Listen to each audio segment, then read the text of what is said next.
leaves are brown, the sky is grey, and today we are chatting tunes and baking cookies. I feel like this sort of video has been very long awaited. If you know me, you know I'm a massive foodie. Music and food. I'm in a polyamorous relationship with both of them. So to launch the brand new Dead Pot Mag Society Autumn playlist, which is aptly named the Pumpkin Spice Society, I'm going to be making some pumpkin spice cookies. The recipe that I'm using is the Jane's Patisserie pumpkin spice cookies. They're not vegan, in case you didn't already know. I'm vegan, and I'm gonna just sort of like adapt the recipe a little bit because I love, my favourite cookies to make are her Oreo NYC ones, and the only thing that I do is I change the egg to soaked flaxseed, and then the chocolate that I put in is dairy free. I think I am gonna make these a bit similar to the Starbucks ones that came out a few years ago. So instead of using the chocolate, because this one calls for white chocolate chips and M&Ms, I'm using a mixture of pumpkin seeds and raisins and cranberries because those are what were in the Starbucks ones. Whilst of course chatting to you a little bit about what's on the playlist, the kind of vibes, what I've been up to recently, because I haven't uploaded a proper long form video in quite a while because I've been busy. Your girl has been, she's been grafting. So yeah, I'm gonna just get started now.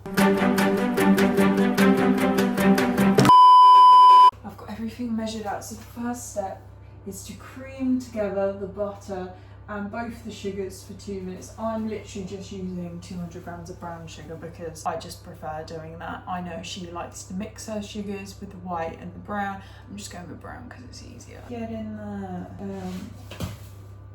There we go. I'm going to use a wooden spoon. My mum's actually got a KitchenAid over there, but I do not trust myself with using a KitchenAid. Me and machinery does not go well together. So anyway, the playlist. Very different vibes to the summer one. I'm going to stand here so you don't have to see my hunchback. The summer one was very chaotic. I had lots of different genres going. With this one, the vibes are very much chill, acoustic, vintage.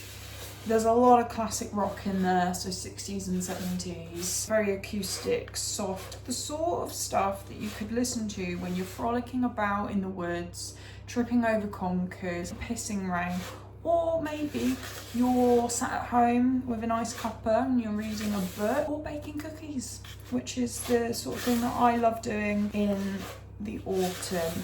Yeah, I get really into baking around this time of year. I am definitely more of a cook than I am baking. My mum is the complete opposite. Every time I have to mix something with a wooden spoon, I can't help but think of that video of Zoe Sugg and Jim Chapman baking cookies. I'm stirring with all of my heart, and I'm watching with all of mine. My wrist hurts so much! I know that whole video word for word. I think there's something very wrong with me. In the words of Loose Tapestries, all blazing coming together in it, look at that. Add in the vanilla and egg and whisk again until combined. This is what we call flax egg. If you're vegan, you will know about flax egg. If a recipe is calling for egg, if you're using a non-vegan recipe, get a tablespoon of flaxseed and then I think like 3 tablespoons of water. This is actually not looking very jelly-like yet, so I am a little bit scared. Also, if you're vegan, great source of omega-3. This is not me preaching, by the way, this is just me helping yous out. Okay, in you go. Oh, that is looking alright. So now I just need to mix this together. It does look a bit like shit, or dirt, but I promise it actually tastes quite nice. Actually, that's a lie. I've actually eaten a spoon of flaxseed before just to see what it tastes like, and it's not very nice. I like adding it to like porridge and shit. Not nice on its own. Just adding in the flour, bicarbonate of soda, salt, corn flour, and pumpkin spice. Yeah, speaking of things that aren't nice, seasonal depression. I put the drugs don't work by the verb on there, basically. I'm gonna be real with you. In the words of Gail Platt, I'm pills for God's sake! Struggle a lot with this time of year because I'm one of these people. I like the sun, despite the fact I'm ginger. I like going out on walks. I hate the rain. I don't understand people that like rain. To be honest with you, look, I've got a lot of mental health issues and I don't really talk about it. on here because I like my blog to be a nice positive place, but I've been through a lot of stuff, especially around this time of year, and some things in the past that have happened around this time of year, things that I've done. Oh god, this is looking really crumbly and I'm a bit scared. I'm going to move on to talk about some of the songs on the playlist. I've actually just got it up on my laptop if I show you this and try not to get flower. Look how cute it is. There's even a pumpkin spice latte. I haven't had a pumpkin spice latte yet. I fucking love them, but the problem I have is that it means I've got to go to Starbucks, and I don't particularly like supporting coffee chains. I just like an independent coffee shop better. The atmosphere is always so much nicer, but at the same time, just let me have my sugary, syrupy coffee. I'm just gonna say this, the playlist, like the cover art, there's so many like nice autumnal sort of colours. First track is obviously yellow, that's on Parachutes. I mean, yellow is quite an autumnal colour, and if you've seen the music video, you will know the weather is shit in that video. Chris Martin is getting drenched. Dreams by Fleetwood Mac. They're such an autumn band. I feel like it is just Fleetwood Mac season at the moment. Cariad by the Royston Club. I talked about that song and I talked about that album fairly recently on here. That is definitely going to be one of my albums for this autumn, as well as it was last year, Gary by Blossoms. I put the track Cinnamon on here, which at the time that album came out, the first time I heard that, my first thought was, why does the intro sound like the Wife Swap music? Still to this day, every time I hear that, I just think Wife Swap, but that is just like, it's such a good album, especially for this time of year. This is actually looking ready. We might be able to put it on the tray in a minute. I'm actually going to stick some of this in the freezer because it makes 16 cookies, and I don't know how I'm going to get through 16 cookies in like 4 to 5 days. Scoop the cookie dough using a cookie scoop for even portions. I've got an ice cream scoop. I'm just going to use that. Speaking of the Royston Club, yeah, they're a band that I've got really into this year. It's weird because I get this thing where I hear about bands, I hear their names floating around, and then I don't listen to them until like they have like 2 albums out, and it does my head in. It happened with Fontaines DC.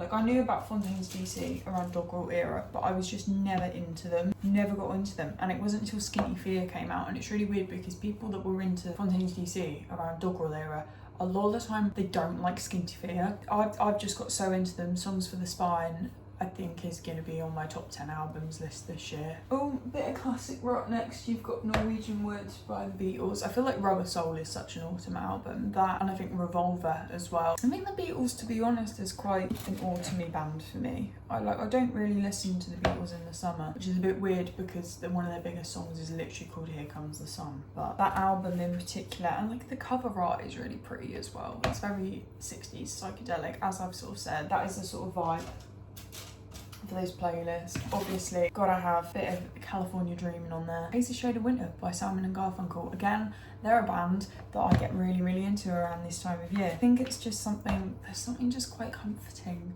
about an acoustic guitar and some harmonies and like that sort of mono analog sort of sound. I'm gonna have to do another tray. I can feel like this is just gonna spread. And then, wait, if I just spread that out a bit more, it's gonna spread and they're going to stick together, and I'm going to have a right nightmare, and people are going to laugh at me and be like, you say you like cooking in it, you're good at cooking in it. Actually, listen, there's a difference between cooking and baking. Have you seen Great British Bake Off? Have you seen the panic goes through people when things are spreading? And I was watching last night, and oh, poor Leighton. I'm sorry if you haven't watched it, but oh my god, I thought he was going to be one of the favourites. Another thing I'm also going to say is if a song has got the word wind in the name, it is probably in this playlist. Blowing in the Wind is like the 5th song on the playlist. I've also got Shaken by the Wind by Brooke Combe. There is actually quite a lot of new music on here. Sam Fender is another one that's also on here. Obviously, you know me, you know how much I love that man. Quayside are on there. Quayside were actually featured on my summer playlist. Shambolics as well, Daily Dosage. Bake these for 10 to 13 minutes, so I'm going to stick them in for about, I might put them in for 11. Kind of nice halfway point, or 12, because you want them to be golden brown. Which, fun fact, is one of the songs on the playlist. I saw a TikTok once where people were saying that is the most terrifying song of all time. Or it was like, what songs terrify the life out of you? And Golden Brown was one that used to give people the creeps, and it's really weird because my mum doesn't like that song either. One is that Tiptoe Through the Tulips, which, to be honest, that is quite creepy. A lot of people say Tubular Bells freaks them out, which is the music from The Exorcist. The Exorcist is one of my favourite films ever. I love it. I actually find it hilarious. I don't know what that says about me. I think it's more dark humour. Yeah, there's kind of a... I've tried not to go down the whole cliche of like including really Halloween-y type songs. Like, you're not just gonna have like bloody like Thriller on there. And also there's another thing that I also want to talk about. That whole thing of people putting Zombie by the Cranberries on their Halloween playlist. Please don't do it. I have actually put the Cranberries on here, which is also quite funny because there's cranberries in my cookies. Wow. Put Linger on there. There is just something so lovely about that song. It makes me feel all mushy. Here's Where the Story Ends by the Sundays. I was just talking about the Cranberries, which obviously they're used a lot in Derry Girls, and the next thing that I see is Stay by Shakespears Sister, which always reminds me of Derry Girls. If you've seen the Stars in Their Eyes episode with Jenny Joyce and Aisling when they're doing Shakespears Sister and Aisling, she's got the most gorgeous like oh type voice, and then Jenny Joyce comes out of a coffin and starts sounding like the devil incarnate. Sun-Bleached Flies, not five. That is beautiful, that song. I actually have that on quite a few playlists, and they're all like really sad playlists. I've never really got really into Ethel Cain, but I do love that song. Something American by Jade Bird. There we go. Jade Bird I was absolutely obsessed with when I was like 16, 17. I kind of still am. She's got a new album out this year. Save Your Tears off that album. Chef's kiss. I lost my shit listening to that. This Is the Killer Speaking by Last Dinner Party. Oh my god, I am so excited for From the Pyre. I feel like I'm gonna have to do a reaction video to that. I nearly did one for Wolf Alice. I was working the night before that it was released, and I was just knackered as soon as I got back from my shift, so I did do a review of it though. Half the World Obey by Oasis. If we're talking cozy vibes, that is the song. There's so many Oasis songs I could have picked. Oasis for me just epitomised cozy.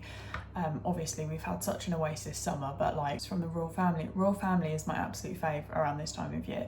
It's my favourite all year round regardless, but I binge watch it around this time of year and at Christmas as well. The Christmas specials, I could watch the Christmas specials of the Royal Family all year round. English Rose by The Jam, again, we're talking mushy tunes. Thick as Thieves by Kasabian. That is off West Rider Poor Lunatic Asylum, which is just the autumn album for me. I think if I had to pick a top autumn album, it's going to be West Rider. I'm not biased in the slightest. I am. I could have picked so many songs off that album, but Thick as Thieves, I mean, the opening line is There We Were, thick as thieves, frightened by shadows on the autumn leaves. Pile Driver Waltz by Alex Turner, not Arctic Monkeys. I could have put the Arctic Monkeys version in there. If you know Pile Driver Waltz, you will know that there's two versions of that song. There's the one on Suck It and See, and then there's the one off the Submarine soundtrack. I personally prefer the version on the Submarine soundtrack. I have actually put an Arctic Monkeys song on my playlist. I put Secret Door on there. Humbug, again, is such an autumn album for me. There's some absolute bangers on that album. Pretty Visitors is my absolute fave though on that album. Actually, no, Secret Door. Actually, no, Pretty Visitors. Pretty Visitors, I went absolutely feral when I heard that live for the first time. Checking the time. Ooh, 1 minute 56. Back to back. The Killing Moon by Echo and the Bunnymen and People Are Strange by the Doors. I nearly put the Echo and the Bunnymen version of People Are Strange on there because it's in the Lost Boys. I haven't watched that film in ages. Oh my god, I need to stick that on. I also love off that film soundtrack, Cry Little Sister. The Church's version, if you haven't heard it, is beautiful. Keep Moving Bodies by Chest, again, talking about new bands. Get On's Chest, they're a local Norwich band. A little bit shoegazy, a bit jangly, love them. I've seen them quite a few times. We'll probably be seeing them in a couple of weeks at World Pass, which I am working. Speaking of, I need to talk a bit about what I've been up to. So, first of all, was on the radio. You can actually listen back to that on my YouTube. I'll put a little link to the thumbnail. I've also done a little presenting job. I've been working with a promoter in Norwich, and I feel like I'm gonna get a jump scare in a minute. There we go. Get these bad lads out. I'll continue in a minute. Ooh. I'm gonna put them in for another minute, I think. Yeah, so I've been working with a new promoter slash production company in Norwich called Lust for Life. They had their first show last month. Shameless little plug for them. I do also plug a lot of their stuff on Instagram as well. So I do like the little presenting and like introducing bands. I absolutely shat myself, but do you know what? Just say yes. That is just my thing, I think, for this year. I had quite a big knockback last year when I came out of uni. and I've really just been struggling to find my feet since. You don't get anywhere without taking risks and doing things that might scare you. I've been chatting to like a lot of musicians recently and helping, you know, helping sort of like boost their music, doing little reviews. I'm going to be working on the media team at Wild Paths. That will be really, really fun. If you are going to Wild Paths, say hi. Oh, I went to a industry networking thing as well last week. That was really fun. Just don't look very brown, but I'm gonna stick them in for another minute, and then they bake on the tray for a little bit longer. I just had to go over to Mother Dearest and ask for her. She is the baker of the house. The moral of the story: don't feel like you have to please everyone and that you have to do what other people tell you to do. Because at the end of the day, when all is said and done, you're tidy. I'll go back to the playlist because I feel like I haven't chatted about it enough. Secret October by Duran Duran. Guys, I'm having a bit of a crisis with this one because I knew I wanted to include this on here because hello, it has the word October in it. Do I go for the OG or the Dance Macabre remix from, was it last year or the year before? I love the new version, the Secret October 31st. That is absolutely gorgeous. I also feel like I need to include the OG, which was obviously that was the B-side to Union the Snake. I bloody love Duran Duran if you didn't already know. They're like my favourite old school band. We Fell in Love in October by Gatlin Ray. Pumpkins. That is just the pumpkin spice latte song, isn't it? Hangman by Divorce. Oh, I'm seeing Divorce in December. I've got guests listed for that through work. Honest to God, am I going to be able to get to it or am I going to be working? I don't know. They're like very sort of like, they've got a bit of a Americana kind of vibe. They kind of remind me of Kings of Leon a little bit. Yeah, obviously I've got to have a goth band in there when everything gets a little bit dark. I've put Friday I'm in Love in there. Vampire by Olivia Rodrigo. And then there's me saying I don't want to use the obvious Halloween-y type. Through the Echoes, Paolo Nutini. I have a feeling that song sounds beautiful on vinyl. I don't own the album that is on vinyl, but I just have a feeling that sounds absolutely gorgeous when coming out of like analog speakers. 1,000 Trees by Stereophonics because I love wandering through the woods. Spooky by Dusty Springfield.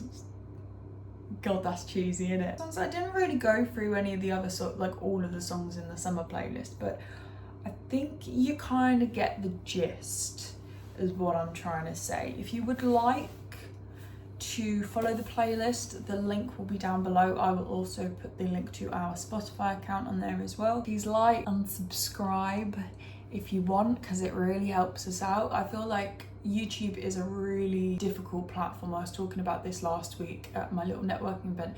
YouTube is a really difficult platform now to gain traction, and I think shorts do a lot better than long form content is what I'm trying to say. And I guess every little helps, and it just gets me closer to being a fully fledged music journalist, so, and more opportunities and all of that good stuff. There will probably be a little clip later when I try the cookies and everything and see how they are. Anyway, I'm going to stop talking and clean up, and I'll see you very soon for another video. Can confirm, absolutely banging.